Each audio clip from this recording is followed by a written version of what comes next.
सोचिए, कहां महात्मा गांधी, कहां जवाहरलाल नेहरू, कहां सरदार पटेल, कहां इंदिरा गांधी, कहां अंबेडकर जी, जिन्होंने अपनी पूरी जिंदगी देश के लिए दे दी, सालों जेल में काटे, शहीद हो गए।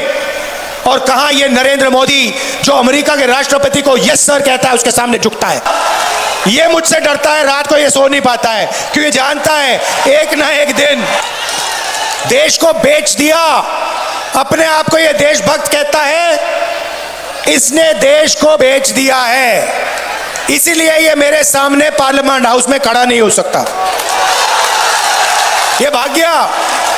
पहले इसने अमित शाह से कहा कि इसको चुप करवाओ, बोलने मत दो। 4 घंटे मुझे पार्लियामेंट में नहीं बोलने दिया। मैं नहीं डरता इन लोगों से, मैं नहीं रुकता। बाकी नेता डरते होंगे, मैं नहीं डरता इससे, नरेंद्र मोदी से। उल्टा जानता है एक ना एक दिन कांग्रेस के बब्बर शेर, कांग्रेस के कार्यकर्ता इसको पकड़ लेंगे और पूरी की पूरी कार्रवाई होगी। भाई और बहनों, इसने क्या किया? अमेरिका को इसने हमारा कृषि का सेक्टर दे दिया। अमेरिका के किसानों को इसने हिंदुस्तान की मार्केट दे दी। आने वाले कल में कपास, सोया, दाल, बादाम, अखरोट, फल, सारी की सारी चीज अमेरिका के किसान हिंदुस्तान में बेचेंगे और हिंदुस्तान के किसान बर्बाद हो जाएंगे। पहला काम इसने यह किया।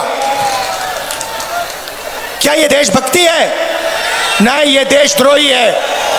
दूसरा काम, हिंदुस्तान का सारा डेटा, मेडिकल डेटा, आपकी जो बातचीत होती है उसका डेटा, जो व्हाट्सएप पे आप लिखते हो, कहां जाते हो, सारा का सारा डेटा नरेंद्र मोदी ने अमेरिका के हवाले कर दिया। अमेरिका जहां भी उस डेटा को रखना चाहता है रख सकता है। जो भी अमेरिका आपके डेटा से करना चाहता है कर सकता है। तीसरा धोखा, हिंदुस्तान की एनर्जी सिक्योरिटी।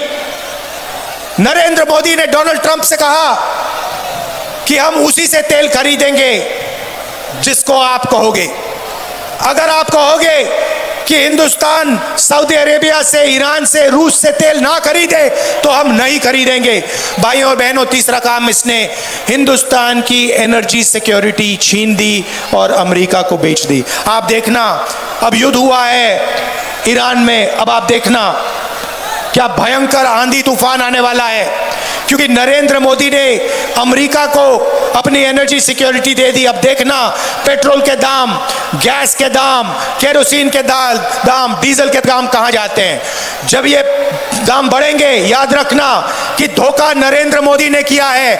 नरेंद्र मोदी ने हिंदुस्तान की एनर्जी सिक्योरिटी अमेरिका को दी है। और आखिरी काम, चौथा काम, नरेंद्र मोदी ने डोनाल्ड ट्रंप से कहा कि हर साल हिंदुस्तान अमेरिका से 9.5 लाख करोड़ रुपए का माल खरीदेगा।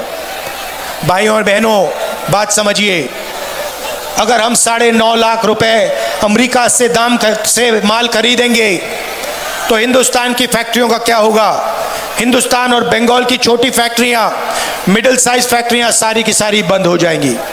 ये 4 काम नरेंद्र मोदी ने किए। क्यों किए? क्योंकि डोनाल्ड ट्रंप नरेंद्र मोदी को कंट्रोल करता है।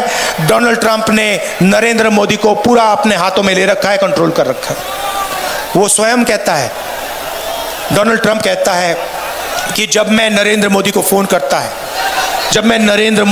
करता हूं, नरेंद्र मोदी फोन उठाता है और कहता है यस सर, यस सर कहता है हमारा प्रधानमंत्री, अमेरिका के प्रधानमंत्री को। आप सोचिए, कहां महात्मा गांधी, कहां जवाहरलाल नेहरू, कहां सरदार पटेल, कहां इंदिरा गांधी, कहां अंबेडकर जी, जिन्होंने अपनी पूरी जिंदगी देश के लिए दे दी, सालों जेल में काटे, शहीद हो गए। और कहां ये नरेंद्र मोदी जो अमेरिका के राष्ट्रपति को यस सर कहता है, उसके सामने झुकता है। यह सच्चाई है। दुख की बात यह है कि नरेंद्र मोदी एसआईआर कर रहा है, वोट चोरी करवा रहा है, बेरोजगारी फैला रहा है, नफरत फैला रहा है, एक धर्म को दूसरे धर्म से लड़ा रहा है, और यहां पे बंगाल में टीएमसी अपनी जिम्मेदारी पूरी नहीं कर रही है। ऐसे लगता है कि टीएमसी बीजेपी के लिए रास्ता तैयार कर रही है। टीएमसी भी नफरत फैलाती है। टीएमसी ने भी आपकी सारी की सारी फैक्ट्रियां बंद करा दी। बेरोजगारी, बंगाल को बेरोजगारी में नंबर 1 बना दिया, और भ्रष्टाचार की तो बात ही नहीं शुरू की मैंने। नरेंद्र मोदी सबसे भ्रष्ट प्रधानमंत्री है, तो यहां पे बंगाल में भी भ्रष्टाचार का रिकॉर्ड तोड़ दिया गया है। शारदा स्कैम, 17 लाख इन्वेस्टर्स का पैसा छीना, 1900 करोड़ रुपए उनके लिए उनको वापस नहीं दिए। Rose Valley chit fund scam, 31 lakh investors का पैसा छीना, 6,600 करोड़ रुपए उनसे लिए। इलीगल माइनिंग, ट्रांसपोर्ट, झारखंड से कोयला और गुंडा टैक्स, ये टीएमसी की सच्चाई है भाई और बहनों। बंगाल की जनता के लिए कुछ नहीं होता।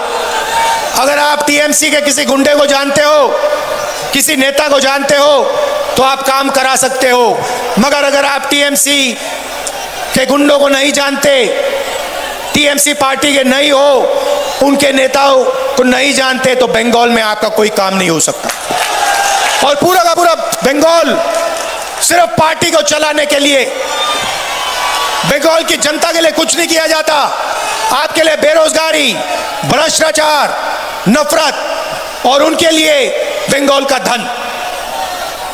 भाई और बहनों, टीएमसी सिंडिकेट बंगाल को चलाता है। यह बंगाल की सच्चाई है। आपके चीफ मिनिस्टर ने वायदा किया था कि मैं 5 लाख नए रोजगार दिलवाऊंगी। मिला आपको रोजगार? मजाक है। उल्टा 84 लाख युवाओं ने एम्प्लॉयमेंट अलाउंस के लिए एप्लीकेशन भरी है।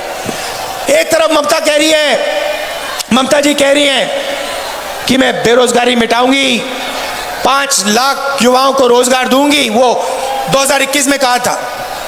दूसरी तरफ 84 लाख बंगाली युवा अनएम्प्लॉयमेंट अलाउंस के लिए फॉर्म भर रहे हैं।